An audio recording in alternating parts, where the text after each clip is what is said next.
पति पत्नी का सच्चा प्यार। एक माँ जिसकी आज इकलौती बेटी की शादी है, माँ बेटी को शादी के तोहफे के तौर पर एक बैंक अकाउंट की पासबुक देती है। तो बेटी अपनी माँ से पूछती है, ये क्या है? माँ कहती है, ये मेरी तरफ से एक छोटा सा शादी का तोहफा है। ये बैंक अकाउंट की पासबुक है। ये तुम्हारे जीवन की खुशी के लम्हों को संजोए रखेगी। आगे जब भी तुम दोनों की जिंदगी में कोई खुशी का मौका आए तो अपनी तरफ से इसमें कुछ पैसे जमा करना। जितनी बड़ी खुशी उतनी ज्यादा रकम, और उसके आगे लिख भी देना कि आज ये खुशी का मौका है, इसलिए इतने पैसे जमा किए हैं। आज मेरी बेटी की शादी है तो मेरे लिए भी खुशी का दिन है, इसीलिए मैंने भी इसमें 1000 रुपए जमा कर दिए हैं और लिख भी दिया है कि आज मेरी बेटी की शादी है, इसलिए मैं इसमें 1000 रुपए जमा करती हूँ। बेटी को अपनी माँ का दिया गिफ्ट बहुत प्यारा लगा। बेटी ने घर जाने के बाद जब यह बात अपने पति से की तो पति को भी यह चीज बहुत अच्छी लगी और कहने लगा, ये तो बहुत अच्छा तरीका है अपने जीवन की खुशी के लम्हों को फिर से याद करने का। दोनों अब इंतजार ही कर रहे थे कि कब इसमें अगली राशि जमा हो। दोनों नए नए बहाने ढूंढते थे पैसे जमा करने के।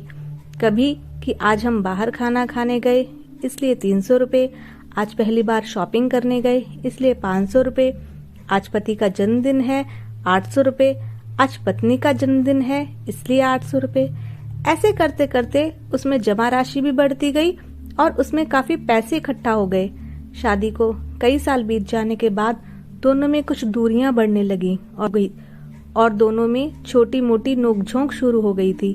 फिर कुछ दिनों के बाद झगड़े होने लगे। दोनों ने बात करना छोड़ दिया और एक दूसरे से खुश नहीं रहते थे। माँ को अपनी बेटी से मुलाकात किए हुए काफी दिन हो चुके थे।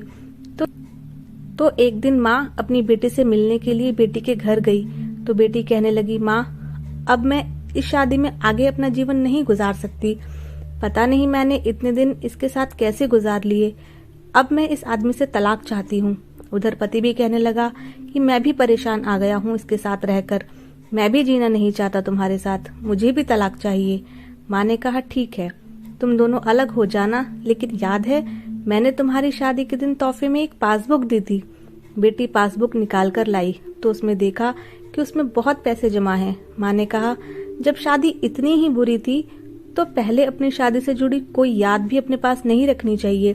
पहले इसमें जमा रकम को खर्च करना होगा, फिर तुम तलाक ले सकते हो। दोनों ने कहा, ठीक है। अगले ही दिन बेटी पासबुक लेकर बैंक जाती है और पैसे निकालने के लिए बैंक में पैसे निकालने वालों की लाइन लगी थी तो बेटी भी लाइन में खड़ी हो गई। अब खड़े हुए काफी देर हो गई थी। बेटी ने खड़े खड़े ही पासबुक खोली और देखने लगी कि इसमें कब कब पैसे जमा किए थे। देखते ही देखते उसे पता ही नहीं चला कब उसकी आंखें भर आईं अपने बीते लम्हों को याद करके, जो उसने उसी पति के साथ बिताए थे जिसे वो आज तलाक देने चली थी। बेटी बिना पैसे निकाले वापस घर आ गई और अपने पति से कहने लगी, ये मुझसे नहीं हो पाएगा, ऐसा करो तुम ही जाकर इसमें जमा सारा पैसा खर्च कर दो। पति ने कहा, ठीक है, और पति बैंक गया और लाइन में खड़ा हो गया।